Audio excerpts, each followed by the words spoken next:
Armed forces special powers act, इस कानून को गाइज अपन डिस्कस करेंगे। इस टॉपिक को स्टार्ट करने से पहले मैं आप लोग को बता दूं कि ये टॉपिक आपके पेपर 2 और पेपर 3 पॉइंट ऑफ व्यू से भी इंपॉर्टेंट है। पेपर 2 यानी कि कानून के पॉइंट ऑफ व्यू से इंपॉर्टेंट है और पेपर 3 यानी कि सिक्योरिटी पॉइंट ऑफ व्यू से ये टॉपिक इंपॉर्टेंट है। और एक और चीज है कि ये जो कानून है इसको रद्द करने को लेकर वेरियस कमिटीज ने रिकमेंडेशन दे रखे हैं। काफी सारी कमिटीज ने रिकमेंड किया है कि इस कानून को हटा दिया जाए, रद्द कर दिया जाए। बावजूद इसके ये कानून एट प्रेजेंट एग्जिस्ट करता है, हम लोग को देखने को मिलता है। तो ये कानून अभी न्यूज में है और इतना कंट्रोवर्शियल कानून है कि जिसको जो एक्सपर्ट कमिटीज है वो रद्द करने का रिकमेंड करती है, बट देन टू ये चल रहा है। तो इसके बारे में आपको अच्छे से पता होना चाहिए। और एएफएस पीए से रिलेटेड मेंस में भी सिविल सर्विसेज के अंदर क्वेश्चंस पूछे गए, प्रीलिम्स में भी क्वेश्चन पूछे गए। तो इस टॉपिक पर अच्छे से ध्यान देना। तो सबसे पहली चीज तो इसके नाम से अपन बात करते हैं, ठीक है। इसका नाम क्या कहता है? Armed forces. हमारी आर्म्ड फोर्सेज गाइस कौन सी है? हमारी Indian army, Indian navy, Indian air force, right. तो ये हमारी आर्म्ड फोर्सेज हैं। क्या ये सिर्फ 3 ही हमारी आर्म्ड फोर्सेज के अंदर आती हैं? नहीं, इंडियन कोस्ट गार्ड भी आर्म्ड फोर्सेज के अंदर आती है। तो याद रखना ये वाली चीज भी कि जब भी कभी आर्म्ड फोर्सेज की बात होती है तो ये सिर्फ 3 हमारी फोर्सेज की बात नहीं होती है, कोस्ट गार्ड की भी यहां पर बात होती है। बट जनरली इस कानून के अंदर हम लोग देखते हैं कि यहां पर आर्मी का इन्वॉल्वमेंट ज्यादा रहता है। लिखा तो है आर्म्ड फोर्सेज, बट एक्चुअल में आर्मी यहां पर कंट्रोल करती है। तो ये क्या है? आर्म्ड फोर्सेज के पास ये कानून क्या दे रहा है? स्पेशल पावर्स दे रहा है। नाम से ही समझ में आ रही है कि आर्म्ड फोर्सेज के पास कुछ स्पेशल पावर्स इस कानून के तहत प्रोवाइड की जा रही है। तो कैसी स्पेशल पावर है उसके बारे में मैं आपको थ्योरी में डिटेल में एक्सप्लेन करूंगा, बट एक जनरल ओवरव्यू पहले आप लोग को बताता हूं इस कानून से रिलेटेड, जिससे कि अच्छे से ये कानून आप लोग के आज ही दिमाग में फीड हो जाए और आपको बार बार याद करने की भी आवश्यकता ना हो। तो देखिए गाइस, ये नाम से आप लोग को एक चीज क्लियर हो गई कि आर्मी के पास या फिर आर्म फोर्सेस के पास कुछ स्पेशल पावर्स प्रोवाइड करेगा ये कानून। तो देखो होता क्या है, जब भी कहीं पर कोई क्राइम होता है तो हमारी स्टेट में, जैसे कि आप जिस स्टेट पे रह रहे हो, अगर वहां पर कोई क्राइम होगा तो उस क्राइम को कंट्रोल करने का कौन काम करेगा, या फिर स्टेट के अंदर लॉ एंड ऑर्डर को मेंटेन करने का कौन काम करेगा? पुलिस काम करेगी ना। कहीं पर पुलिस वगैरह जो होती है स्टेट के अंदर, और पुलिस जो है वो एक स्टेट सब्जेक्ट हम लोग को देखने को मिलता है कि राज्यों के अंदर पुलिस जो है वो पूरे लॉ एंड ऑर्डर को मेंटेन करने पर काम करती है, क्राइम को रोकने पर काम करती है, वायलेंस वगैरह जहां पर भी होता है उसको कंट्रोल करने पर काम करती है। बट गाइस कभी कभी ऐसा होता है कि स्थिति जो होती है वो पुलिस के हाथों से बाहर निकल जाती है, यानी कि पुलिस स्थिति को कंट्रोल नहीं कर पाती। जैसे कि नक्सलाइट अटैक हो गया, नक्सलवादियों ने अटैक कर दिया, राइट। इंसर्जेंट आ गए वहां पर, राइट। या फिर हमें देखने को मिला कि बहुत भारी दंगे हो गए जिसको पुलिस कंट्रोल नहीं कर पा रही है। तो ऐसे जो एरियाज होते हैं वो डिस्टर्ब्ड एरियाज होते हैं, जहां पर लगातार देखने को मिलता है कि दंगे कंटिन्यूअसली चल रहे हैं, रुकने का नाम ही नहीं ले रहा है। नक्सलाइट एक्टिविटीज वहां पर कंटिन्यूअसली हो रही है, इंसर्जेंट वहां पर कंटिन्यूअसली एक्टिव है। तो ऐसा जो एरिया होता है वो डिस्टर्ब्ड एरिया होता है। और उस एरिया पर ऑब्वियस ही बात है कि ये सब जो एरियाज है वहां पर सिविलियंस भी रहते हैं, हम लोग सिटीजन्स यहां पर रहते हैं, राइट, एरिया के अंदर, स्टेट के अंदर। तो अब सिटीजन्स को प्रोटेक्शन प्रोवाइड कराने के लिए क्या किया जाता है? आर्मी को डिप्लॉय कर दिया जाता है, वहां पर तैनात कर दिया जाता है कि आर्मी सिचुएशन को वहां पर कंट्रोल करे और सिविलियंस की रक्षा करे, क्योंकि पुलिस से जो है वो काम बन नहीं पा रहा है, पुलिस जो है वो मामले को कंट्रोल नहीं कर पा रही है। तो आर्मी वहां पर डिप्लॉय हो जाती है और आर्मी के पास पावर होती है कि आर्मी इवन बिना किसी वारंट के सामने वाले व्यक्ति को अरेस्ट कर सकती है। और भी बहुत सारी पावर्स, जैसे कि किसी की जो प्राइवेट प्रॉपर्टी है उस पर जाकर छानबीन कर सकती है। जैसे कि आप लोग को जनरली पता होगा कि अगर किसी की प्राइवेट प्रॉपर्टी पर जाकर छानबीन करनी है या रेड डालनी है तो उससे पहले प्रॉपर परमिशन की आवश्यकता होती है और प्रॉपर नोटिस की आवश्यकता होती है, उसके बाद ही रेड डाली जाती है। बट यहां पर आर्मी जो है वो बिना किसी परमिशन के डायरेक्टली किसी की भी प्रॉपर्टी पर जाकर जो है वो रेड डाल सकते हैं, वहां पर छानबीन कर सकते हैं, और कितने भी बजे, कोई टाइमिंग वगैरह का कोई इसमें प्रोविजन नहीं है। तो अनलिमिटेड पावर्स एक तरह से आप कह सकते हो कि आर्मी को दी हुई है मामले को कंट्रोल करने के लिए, राइट, डिस्टर्ब्ड एरिया पर सिविलियंस को प्रोटेक्ट करने के लिए। बट अभी मैंने आपको बताया कि ये बहुत सारी कमिटीज के द्वारा इस कानून को रद्द करने की बात की गई थी। क्यों रद्द करने की बात की गई थी? तो उसके पीछे काफी सारे केसेस सामने आए थे।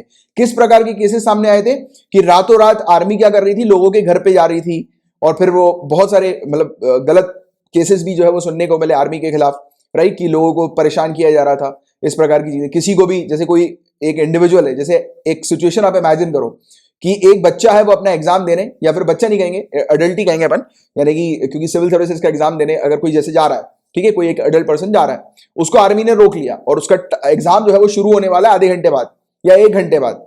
आर्मी ने उसको रोककर पूछताछ करना शुरू कर दी और उसको 2 घंटे बाद छोड़ा, तो उसका तो करियर खराब हो गया ना। ये वाली चीज भी ऐसी हो रही थी कि आर्मी किसी को भी रोक रही थी। इवन पता है आपको, आर्मी के पास ये भी पावर थी कि आर्मी किसी को शूट कर सकती है। और एक केस हम लोग को इसी प्रकार का एक बार देखने को मिला था आर्मी के खिलाफ। वो कब हुआ था मुझे एग्जैक्टली डेट याद नहीं है, मतलब करीब 3-4 साल हो गए हैं उस केस को। फिर भी मैं आपको एक उसका आइडिया देता हूं कि क्या हुआ था कि एक बच्चे थे, यानी कि 4-5 बच्चे थे, वो कार चला रहे थे और उन्होंने आर्मी को देखकर, यानी कि आर्मी ने उनको रोकने की कोशिश करी, वो घबरा गए और आर्मी से होता नहीं कि बच्चे बिना लाइसेंस के जब गाड़ी वगैरह चलाते हैं तो पुलिस को देखकर भागने लगते हैं। तो ऐसी चीजें आप लोग देखते होंगे, राइट। वैसे तो वो गलत है, बट पेरेंट्स वगैरह उनको कंट्रोल नहीं करते और फिर बच्चे जो है वो गाड़ी वाड़ी किसी की मांग के चलाने लगते हैं, फिर ऐसी हरकतें देखने को मिलती है। तो वैसे ही हुआ था कि आर्मी ने उनको रोकने की कोशिश करी, बच्चे रुके नहीं और बच्चे आगे निकल गए। तो वहां पर जो आर्मी के ऑफिशियल्स थे उन्होंने फायरिंग कर दी कार पे और उस दौरान बच्चों की मौत हो गई। तो ये वाली पावर्स भी है, बट अब देखो इसमें आर्मी की गलती भी नहीं कही जाएगी, क्योंकि बच्चे जब भागे थे, अब आर्मी को शक हुआ कि कहीं इसके अंदर कोई वो तो नहीं, RDX वगैरह तो नहीं है, राइट। तो वो उस तरीके का शक हो गया आर्मी को, तो आर्मी ने फिर उनको मतलब पहले तो चेतावनी दी थी कि रुक जा, रुके नहीं, तो फिर आर्मी क्या करती, तो उन्होंने शूट कर दिया। तो ऐसे ही केसेस यहां पर भी जो डिस्टर्ब एरियाज हैं वहां पर भी रिकॉर्ड किए गए, पता लगाए गए कमिटीज के द्वारा। मतलब ऐसी कंप्लेन सामने आई कि मतलब लोगों को जो है वो हरास किया जा रहा है, लोगों को परेशान किया जा रहा है आर्मी के द्वारा। तो ये सब चीजें देखने को मिली थी, तो इसलिए इस कानून को रद्द करने की बात की गई। बट ये कानून इंपॉर्टेंट भी है, क्योंकि डिस्टर्ब एरियाज के अंदर जिस जगह पर पुलिस जो है वो कंट्रोल नहीं कर पा रही है, लॉ एंड ऑर्डर को मेंटेन नहीं कर पा रही है, तो ऑब्वियस सी बात है कि हमारी आर्म फोर्सेस जो है वो अपनी स्ट्रेटेजी लगाकर उस एरिया को कंट्रोल करने का काम करती हैं। तो एक्चुअली में ये कानून ठीक है, बट इस कानून के अंदर प्रॉब्लम क्या है कि इस कानून के अंदर लिमिट्स सेट नहीं की गई है, या फिर इस कानून के अंदर प्रॉपरली क्लियरली डिफाइंड नहीं है कि आर्मी के पास किस प्रकार की पावर होगी। तो एक प्रकार से इस कानून ने आर्मी को अनलिमिटेड पावर जो है वो दे रखी है कि आर्मी अपने हिसाब से, अपने अकॉर्डिंग जो है वो मतलब मामले को सॉल्व करने के लिए, जो सिचुएशन है उसको सॉल्व करने के लिए अपने हिसाब से जो है वो काम कर सकती है। तो उस बीच जो है वो काफी जो है वो गलत चीजें भी सामने आई थी, जैसे मैंने भी आपको एग्जांपल के तौर पर बताया। तो ये था एक जनरल ओवरव्यू कानून से रिलेटेड। होपफुली आपको अच्छे से क्रिस्टल क्लियरिटी होगी कि ये कानून किस तरीके का है, राइट। तो अब अपन इस कानून के बारे में बात करते हैं, फिर मैं आपको बताऊंगा कि ये टॉपिक न्यूज में क्यों आया था। और तो देखिए, ये AFSPA, इसका मतलब क्या होता है कि हमारी जो आर्म्ड फोर्सेज है उनको पावर दी जाती है कि डिस्टर्ब्ड एरिया पर मेंटेन करना है पब्लिक ऑर्डर को, यानी कि लॉ एंड ऑर्डर को मेंटेन करना है डिस्टर्ब्ड एरियाज पर। अब पहले जान लो कि ये डिस्टर्ब्ड एरियाज कौन से होते हैं। तो armed forces special powers act के सेक्शन 3 के तहत ऐसे एरियाज जिसको नोटिफाई किया जाता है डिस्टर्ब एरिया के तौर पर, वो कुछ इस प्रकार के एरिया होते हैं जहां पर लगातार हमें विवाद देखने को मिलते हैं, डिस्प्यूट्स देखने को मिलते हैं, रिलीजियस, रेशियल, लैंग्वेज या रीजनल ग्रुप्स के बीच में, या कास्ट के बीच में, या कम्युनिटीज के बीच में, यानी कि मोटे मोटे तौर पर एक प्रकार से दंगे जिस एरियाज पर होते हैं, ऐसे एरिया जो है वो हम लोग को डिस्टर्ब्ड एरिया के तौर पर देखने को मिलते हैं।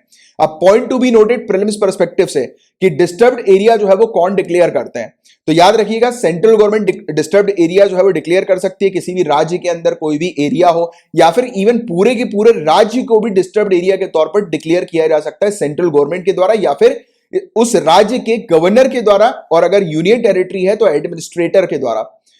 पूरे के पूरे एरिया को स्टेट के डिक्लेयर किया जा सकता है डिस्टर्ब्ड एरिया के तौर पर, पूरी की पूरी स्टेट को डिक्लेयर किया जा सकता है, या फिर स्टेट के कुछ पार्ट्स को डिस्टर्ब्ड एरिया के तौर पर डिक्लेयर किया जा सकता है, राइट। तो ये वाली चीज बस आप लोग को थोड़ी सी पता होनी चाहिए, डिस्टर्ब्ड एरिया क्या होते हैं। और ये इंपॉर्टेंट है प्रीलिम्स पॉइंट ऑफ व्यू से कि सेंट्रल गवर्नमेंट या फिर उस राज्य के या यूनियन टेरिटरी के एडमिनिस्ट्रेटर या फिर राज्य के गवर्नर उस एरिया को, यानी कि जिस भी एरिया के अंदर इस प्रकार के इश्यूज हम लोग को देखने को मिल रहे हैं, दंगे वगैरह देखने को मिल रहे हैं, जिस दंगों को पुलिस कंट्रोल नहीं कर पा रही है, तो ऐसे एरिया को डिस्टर्ब्ड एरिया घोषित किया जाता है। क्लियर है यहां तक बातें? आगे की बात करें, आर्म्ड फोर्सेस के पास किस प्रकार की पावर्स दी जाती है। तो देखो, आर्म्ड फोर्सेस क्या करती है, जैसे आचार संहिता के समय पे हम लोग को क्या देखने को मिलता है कि एक जगह पर ज्यादा लोग जो है वो गैदर नहीं हो सकते। तो यहां पर बताया जाता है कि 5 या 5 से ज्यादा लोग जो है वो गैदर नहीं हो सकते हैं, मतलब जिस भी एरिया पर जो डिस्टर्ब्ड एरिया घोषित कर दिया जाता है। तो आर्मी इस प्रकार के रूल्स जो है वो निकाल सकती है, ला सकती है कि 5 या 5 से ज्यादा लोग वहां पर खड़े नहीं होंगे एक भी जगह पर, और अगर होंगे तो आर्मी फिर उनके खिलाफ कार्रवाई करेगी। आर्मी जो है वो ओपन फायर कर सकती है वार्निंग देने के बाद, जैसे मैंने भी आपको थोड़ी देर पहले वो केस नहीं बताया था कि बच्चों के ऊपर ओपन फायरिंग कर दी गई थी, बच्चे कार से आ रहे थे तो, राइट। इसके अलावा आर्मी किसी भी व्यक्ति को अरेस्ट कर सकती है बिना वारंट के, अगर आर्मी को लगता है कि सामने वाला जो व्यक्ति है वो संदिग्ध है, राइट, यानी कि वो क्राइम कर चुका है या करने की कुछ प्लानिंग कर रहा है। अगर ऐसा कुछ शक होता है आर्मी को किसी व्यक्ति के अगेंस्ट, मतलब इस प्रकार की कार्रवाई आर्मी कर सकती है। इसके अलावा प्रेमाइसेस जो होते हैं बिना किसी वारंट के उस पर उसको सर्च कर सकती है, प्रेमाइसेस वगैरह को। इसके अलावा कोई भी व्यक्ति अपने साथ फायर आर्म्स यानी कि वेपन्स वगैरह नहीं रखेंगे तो उस चीज पर बैन लगा सकती है, यानी कि एक इस प्रकार के रूल्स ला सकती है। किसी भी व्यक्ति को जो है वो अरेस्ट किया जा सकता है या फिर कस्टडी में लिया जा सकता है, पूछताछ की जा सकती है उसको, उस व्यक्ति के साथ, यानी कि घंटों तक उसको बिठाया जा सकता है। और फिर बाद में जाकर अगर आर्मी को लगता है कि हाँ यार ये संदिग्ध है, ये वाकई में इसको अरेस्ट किया जाना चाहिए, तो आर्मी क्या कर सकती है, नियरेस्ट पुलिस स्टेशन पर जाकर उस व्यक्ति को जो है वो सौंप देगी और पूरा प्रॉपर जो है वो नोटिस प्रोवाइड कराएगी, यानी कि पूरी चीज जो है वो लिखित में लिखवाएगी कि ये व्यक्ति जो है उसको क्यों पकड़ा था आर्मी ने और फिर क्यों इसको छोड़ा नहीं जाना चाहिए, क्यों इसको अरेस्ट कर दिया जाना चाहिए। तो उसके बारे में पूरी प्रॉपर रिटन नोटिस जो है ये प्रोवाइड कराएगी पुलिस थाने में। तो ऐसी पावर जो है वो इसमें आर्मी के अंदर हमें देखने को मिलती है। और गाइस इसके अलावा क्या इस कानून की कभी समीक्षा की गई थी पहले? तो हाँ, की गई थी। नवंबर 19, 2004 में सेंट्रल गवर्नमेंट ने एक 5 मेंबर की कमेटी अपॉइंट करी थी जिसको हेड किया था जस्टिस बीपी जीवन रेड्डी जी के द्वारा, और इन्होंने रिव्यू किया था इस कानून को। और फिर बाद में आकर 2005 में कमेटी ने अपनी रिपोर्ट सबमिट करी और रिपोर्ट में सबसे पहली चीज कमेटी ने यह बोल दी कि इस पर्टिकुलर कानून को रद्द कर देना चाहिए, हटा देना चाहिए। और इन्होंने कहा कि अनलॉफुल एक्टिविटीज प्रिवेंशन एक्ट 1967 के अंदर, इस कानून के अंदर एक नया प्रोविजन जो है वो इंसर्ट करना चाहिए और जिसके अंदर प्रॉपर तरीके से क्लियरली जो है वो स्पेसिफाई करना चाहिए कि आर्म्ड फोर्सेस और पैरामिलिट्री फोर्सेस की पावर्स क्या होंगी, यानी कि डिटेल में बताना चाहिए। अभी जो पावर्स है उसके बारे में डिटेल में कुछ चीज स्पेसिफाई नहीं की गई है, मतलब एक प्रकार से अनलिमिटेड पावर जो है वो आर्म फोर्सेस के हाथ में।